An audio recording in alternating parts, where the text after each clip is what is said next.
সেটা হচ্ছে এটা কিভাবে বাস্তবায়ন করা হবে, কি কি বিষয় ঐকমত্য, এই ব্যাপারে কনসেনসাস ইজ দেয়ার, আমরা পৌঁছে গেছি। এখন কি পদ্ধতিটা বাস্তবায়ন হবে সেটি হচ্ছে আজকের মূল আলোচনা। সেই আলোচনা চলছে এবং এটা বিরতির পরেও চলবে। 5টি অল্টারনেটিভ প্রস্তাব কমিশনের পক্ষ থেকে দেওয়া হয়েছে সেটা, এবং সেখানে জামাত ইসলামীরও একটি স্পেসিফিক প্রস্তাব দেওয়া হয়েছে। আমরা আশা করি এই 5টি প্রস্তাবের ভিতরে আমরা অনেকটা কাছাকাছি আসতে পারবো এবং সেই ভিত্তিতেই এই জুলাই সনদের আইনগত ভিত্তি হবে এবং জুলাই সনদের ভিত্তিতেই আগামী ফেব্রুয়ারির যে নির্বাচন, সেই নির্বাচন অনুষ্ঠিত হবে।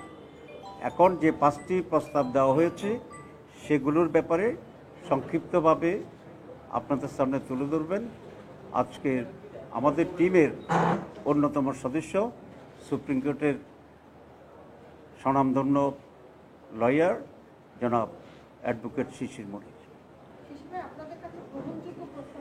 হ্যাঁ, যে 5টি প্রস্তাব দেওয়া হয়েছে এগুলোতে আলোচনা চলছে। আমাদের বক্তব্য এখানে এখনো উপস্থাপন করা হয়নি।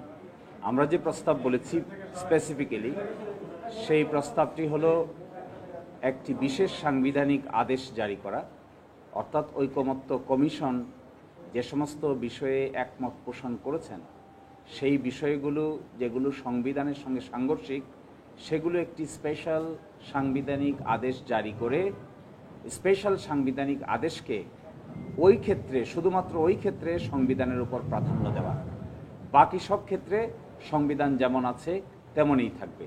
আপনারা জানেন যে আমরা এখানে বলেছি আমাদের ড্রাফটে যে কনস্টিটিউয়েন্ট অ্যাসেম্বলি অর্থাৎ জনগণের ইচ্ছার বহিঃপ্রকাশ ঘটেছে 5 তারিখ। এই ইচ্ছার বহিঃপ্রকাশটা বাস্তবায়ন করার জন্যই সকল আলোচনা চলছে।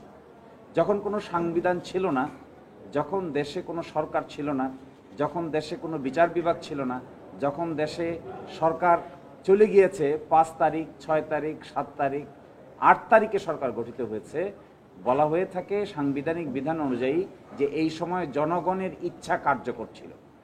এই জনগণের ইচ্ছাটাই হলো বাংলাদেশ সংবিধানের অনুচ্ছেদ 7 অনুযায়ী Solomon expression of the will of the people. এই যে জনগণের ইচ্ছার চরম বহিঃপ্রকাশ, এই বহিঃপ্রকাশটাকে আমরা বলেছি একটি বিশেষ সাংবিধানিক আদেশের মাধ্যমে এই প্রক্রিয়াটাকে যদি প্রাধান্য দেওয়া হয় তবে আগামী নির্বাচন এর অধীনে হতে আর কোনো আইনগত ব্যত্যয় থাকে না। আরেকটি কথা এখানে খুবই ইম্পর্টেন্ট, আজকে যে আলোচনা হচ্ছে এখানে যে ঐকমত্য কমিশনে, অনেকেই বলতে পারেন যে ঐকমত্য কমিশন এই আলোচনা করার সুযোগ কোথায় পেল, এবং বর্তমান যে সরকার আছে সেই সরকারই কোন মেয়াদের ভিত্তিতে দায়িত্ব পালন করছে। এগুলো সবেই আমরা সংবিধান ভায়োলেট করে ফেলেছি। আমরা দেখি, আজকে দেখাবো 57টা অনুচ্ছেদ, সংবিধানের অনুচ্ছেদ 153-153-র মধ্যে 57টা অনুচ্ছেদ ইতোমধ্যে অকার্যকর হয়ে গেছে। যেহেতু সরকার ব্যবস্থায় সাংবিধানিক প্রক্রিয়া ফলো করার কোনো সুযোগ নাই, অভ্যুত্থান ঘটে গেছে, এই জন্যই আমরা বলেছি একটা নতুন সাংবিধানিক আদেশ জারি করার জন্য। এছাড়াও আরও কয়েকটা পদ্ধতির কথা আলোচনা হয়েছে। কেউ বলছেন নতুন সংসদে এসে করবেন, এরকম একটা অপশন। কেউ বলেছেন রেফারেন্ডামের মাধ্যমে করবেন, এটা একটা অপশন। কেউ বলেছেন রাষ্ট্রপতির মাধ্যমে অর্ডিন্যান্স জারি করে করবেন, এটা একটা অপশন। আর কেউ বলেছেন 106 অনুচ্ছেদ অনুযায়ী সুপ্রিম কোর্টের কাছে মতামত চাওয়া, এটা আরেকটা অপশন।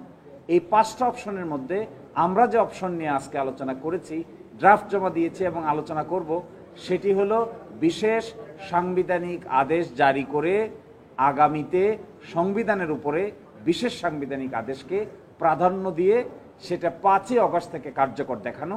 তবেই সেটা সংবিধানের যে সমস্ত ভ্যাকুয়াম এখন দেখা যাচ্ছে, এই ভ্যাকুয়ামগুলি ফুলফিল করে সম্মুখ পানে অগ্রসর হওয়া সম্ভব।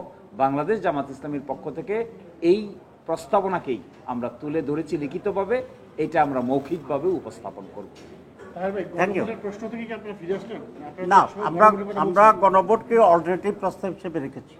আমরা বলেছি এটাই উত্তম হবে গণভোট করার যে টাইম এবং অ্যারেঞ্জমেন্টের ইস্যু আছে অ্যাভয়েড করার জন্য। যদি এটা না হয় তাহলে জনগণের মতামতের ভিত্তিতে হবে এবং সেই জন্য আমরা গণভোটকেও সাপোর্ট করি, আমরা অল্টারনেটিভ করছি। ঠিক, থ্যাংক ইউ।